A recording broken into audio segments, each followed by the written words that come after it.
A lot of parts of Wilton's district. I know we did Citrus, we did Hernando, we did Pasco, where we were actually bringing in vaccines to senior communities. We do some of them. I think we did some mobile home communities and some other stuff.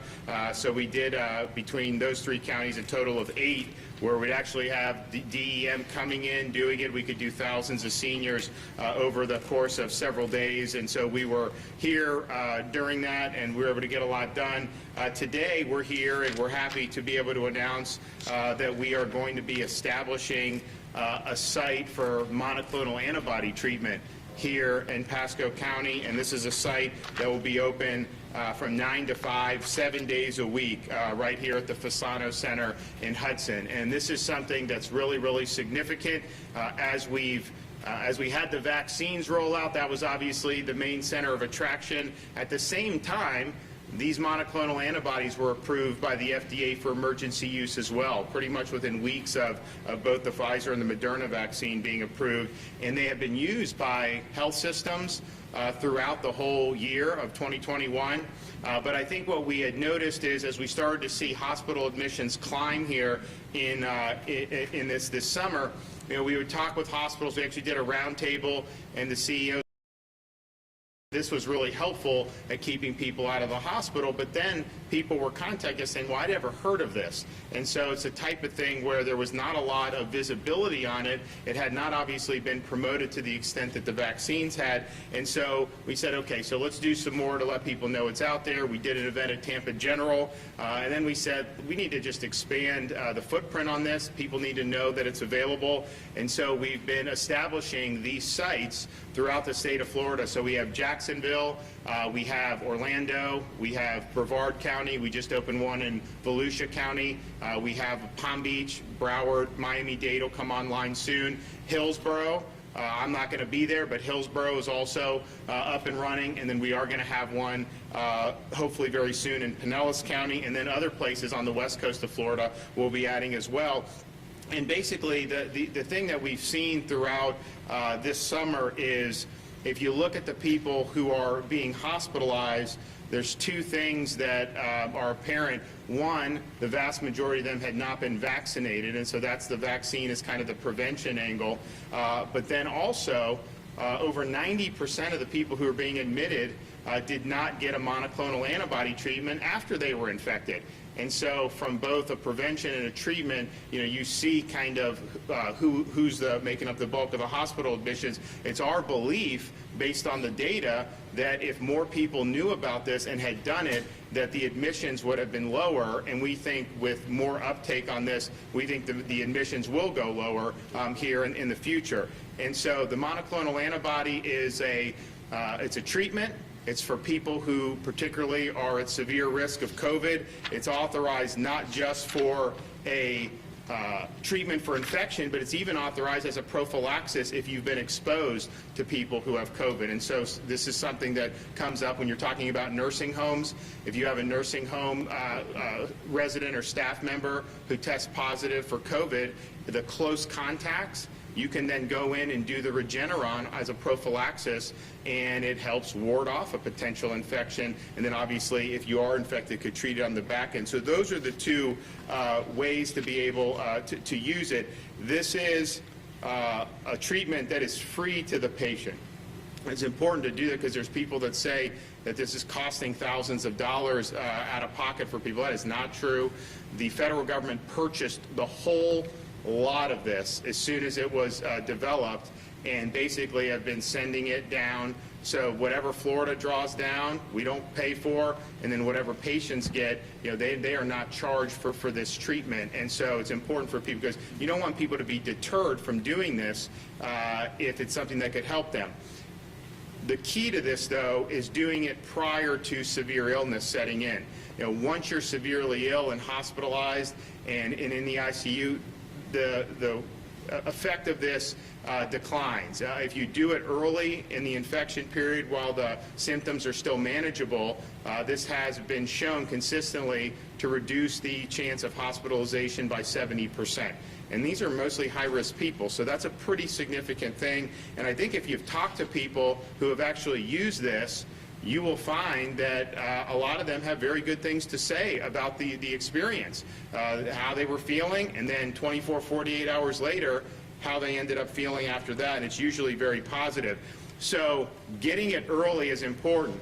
You can sign up at any of these sites that Florida is doing by going to patientportalfl.com.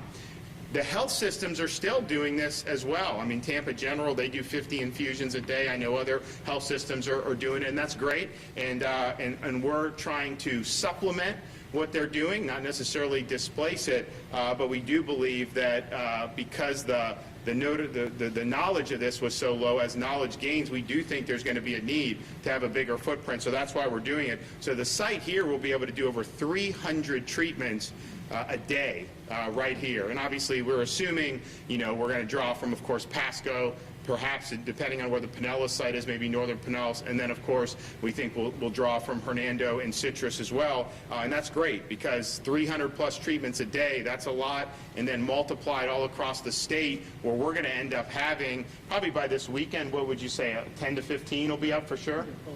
Yeah, so probably a dozen that will be up and running, and so you figure 300 plus a day at each of those sites, that's thousands of available slots every single day. And so if you talk about the folks who this could be most beneficial to, you're looking at people who are, high risk for serious COVID complications. And everyone kind of knows the drill on that. You're looking at elderly people, people that have that are immunosuppressed, morbid obese, diabetes, heart conditions, lung conditions, and if you're in that category and you get infected, you have the opportunity to come get an early treatment that's going to improve your chances dramatically. We are seeing folks test positive who have been fully vaccinated. I think you're looking at, I know the CDC and some of them are contemplating these booster shots, and I think the reason why they're doing that is because you're seeing more infections amongst vaccinated people than the clinical trials suggested would likely have happened. Now, I think most of these are mild cases. However, our most heavily vaccinated portions of our population are our most at-risk portions of our population. So if you're somebody who is fully vaccinated, but you do have immune system problems, or you're very elderly, or you have other health issues, even if you're vaccinated, this is still something that could potentially help you. So it's not necessarily tied to vaccination status. It's something that if you're in those categories and can benefit, if you get it early, you're going to be able to do hopefully pretty good. So patientportalfl.com. We think we've already seen some positive results from this. If you look at Jacksonville, we've gotten some good traffic there, and I think the Orlando site will get some data out of that as well as Brevard. And then just yesterday we launched 2 in South Florida, and then today we were in Ormond Beach, and then here in Pasco with Hillsborough also opening. So by Saturday, we should have probably 12. And what do you think we'll end up at? You think we'll end up with 15? Statewide, I think we're going to be at 17. 17. So we anticipate pretty soon probably being about 17. And we've had different communities reach out to us, and DEM, they're obviously working to do that. You have some communities where some of the hospitals would do these treatments, but they'd only do it on certain days. And that's obviously, it's good to have access, but you may want to have it 7 days. And so that's where we can maybe come in and plug some holes there as well. So bottom line is, this is something that's readily available for folks. This is not saying that you do this in addition or in lieu of vaccination. It's something you do in addition to, and whatever has been done in terms of your personal vaccine test. Once you are infected, then what do you do? And this is the most effective early treatment that we have, and it has been proven to have great results. And so we want to make sure everyone knows it's available for them, particularly when you have a period where you have high prevalence. And so it's great to be here for this. I will turn it over to some of our distinguished guests here. We'll have Senator Simpson, and then we'll have Director Guthrie, and then Dr. Shepke will deliver some remarks. So Wilton. Yep. Thank you, Governor, and thanks for coming to Pasco County and talking about the monoclonal antibody. And as someone who had COVID in December and participated in with the Eli Lilly monoclonal antibody, it worked very well. Within 24 hours, most of the symptoms are gone.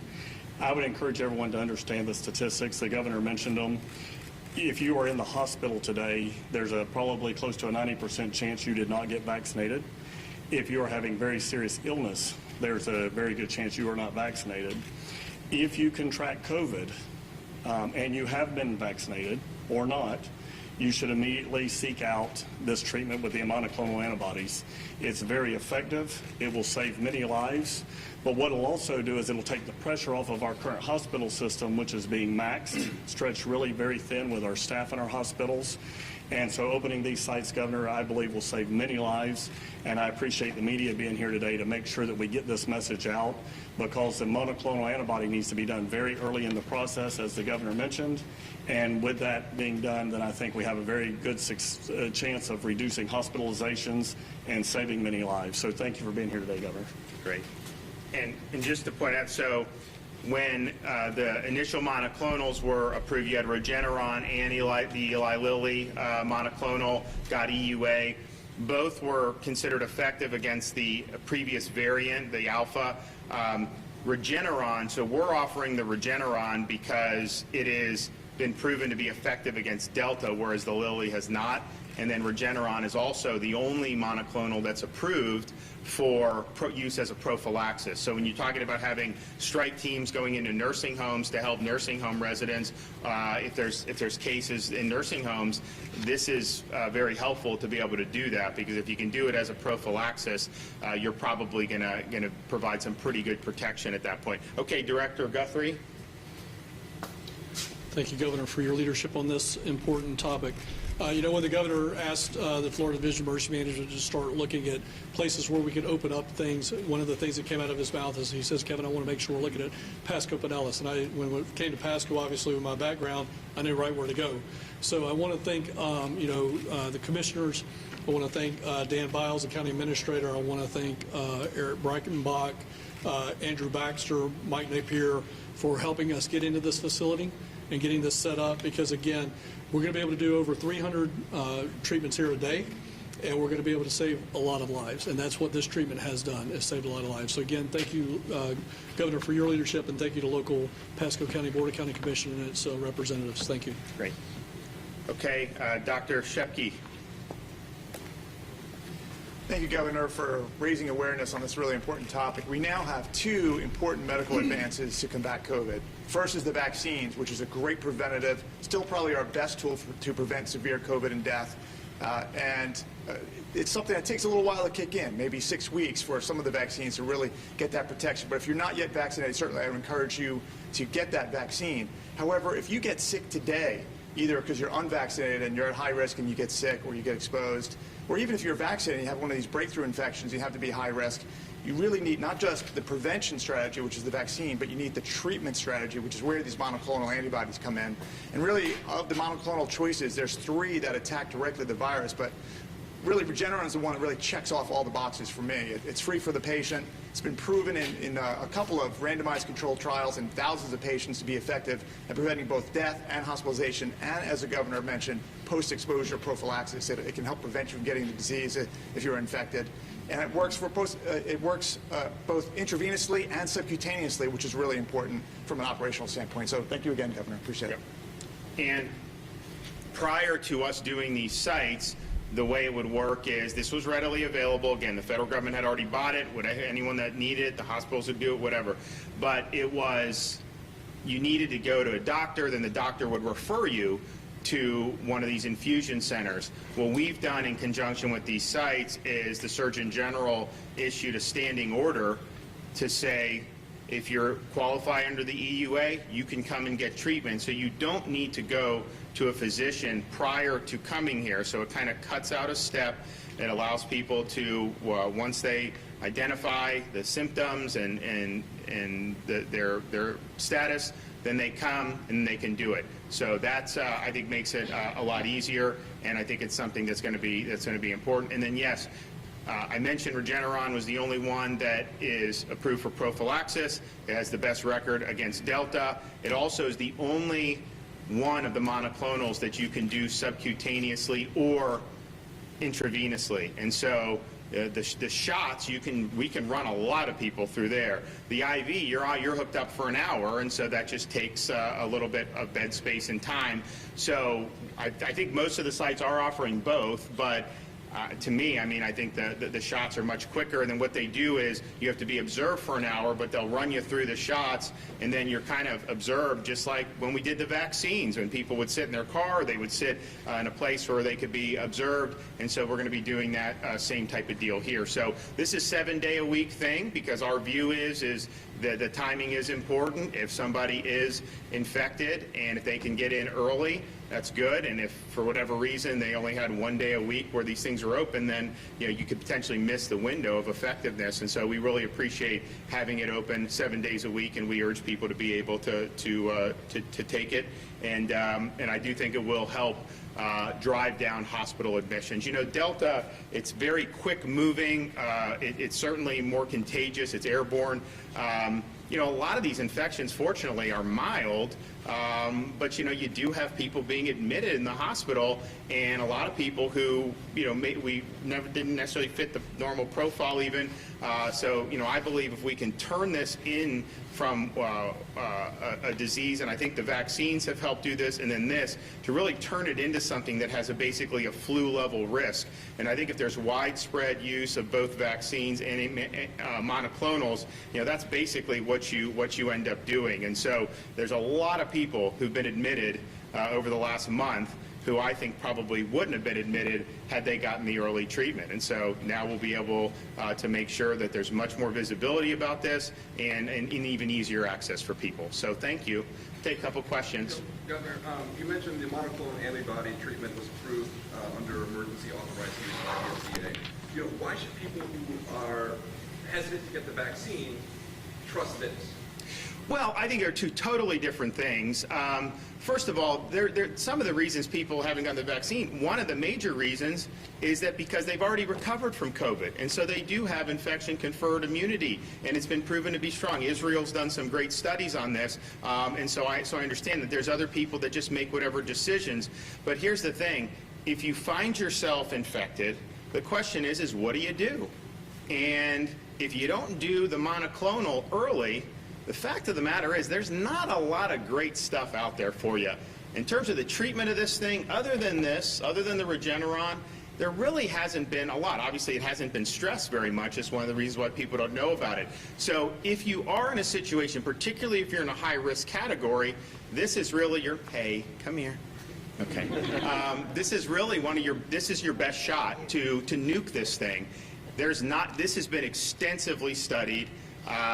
I think for sure, I mean, look, I don't know, let me just say, my experience in talking with people is the side effects have been minimal, and even compared to the vaccine. So I think people should be confident in it. I think, again, if you're infected and you have a chance to potentially become severe, well, why not try to just cut it off at the pass? What this does is most people who are getting infected, their body produces antibodies, it fights it off. Obviously, the vaccines help that, and you recover. Well, some people, when they get infected, the body's just not producing the antibodies necessarily to counteract this, and so that's what this is providing. It's a cocktail of antibodies that then go to work to protect your body against this virus, and so it's got a good track record. And again, we've seen people get admitted to the hospitals, not just in Florida. I mean, the hospital census, I think, nationwide, I think is twice what it was at this time last year. And so part of that is because Delta moves very quickly. But part of it, I think, is because these early treatments haven't been publicized nearly as much as some of the other things. Governor, I understand the strategy to reduce hospitalizations. I'm familiar with the multi-state contract licenses and DOH expediting licenses. But given the situation with the hospitals right now, would you consider suspending state law to allow nurses with an out-of-state license to come into Florida and to immediately be able to help? Well, I think that I think that they should be able to do that. I mean, I'd have to look to see. We've obviously supported that in the past, so would have to look. I've talked to a lot of the hospitals. The staff is the issue. It's not space or beds. It's just staff. There's a staff crunch nationwide on folks working there. We obviously had a bunch of folks under contract last year because we didn't know what was going to happen. But most of them are telling me, look, we're stretching. It's our responsibility, and we're going to do it. So I haven't had anyone ask me, hey, send us some more staff. But in terms of if there's any bureaucracy things that we can do, we're happy to look at that. Governor, Hillsborough County voted last night to keep that mask mandate in place. Where's your response to that? Well, what they voted, they didn't vote to just keep, what they voted to do, they had allowed the parents to make the decision and have an ability to opt out. And that's how school started. They reneged on that and basically took the decision out of the parents' hands. So there's parents who were sending their kids to school in ways that they thought was the most healthy for their kids, particularly these little kids, kindergartners, first graders, and they basically took that away from the parents. And so my view is that the parents understand what's best for their kids. Some of these kids, particularly young kids, first of all, they don't even wear the mask properly. I mean, let's just be honest here. A kindergartner is not going to wear it even properly, and so you end up in a situation where the facial expressions, their ability to breathe, all these things are affected, and to what end, I'm not sure, because there's not a lot of data supporting forcing kindergartners to be masked, and I think given that and given how significant this is to a lot of families, I think the parents should be able to make a decision. They've also said, I just saw, that they're forcing the athletes to wear masks during competition. That is not based on any type of science. That is totally overboard. And first of all, to restrict athletes' breathing in heavy competition, where are you getting that? The World Health Organization has always said, do not wear masks while you're engaged in physical activity or athletic competition. And so some of this stuff is just, I think it's more political. I think it's a way to kind of get on CNN and some of this stuff for some of these local union-controlled politicians. But that is not something that I think is justified, and I think it puts the health of these athletes at risk to force them to cover their breathing in the midst of an athletic competition. So I was surprised to see that, but that's definitely something that I think goes way overboard of what would potentially be acceptable. And a final thing I'll just say just generally is, you look around the country, you look around the world right now. I mean, we have Americans that are just being hung out to dry in Afghanistan. We've got billions of dollars of military equipment that's basically just being gifted to terrorist groups. Things that the taxpayers paid for, things that our men and women used.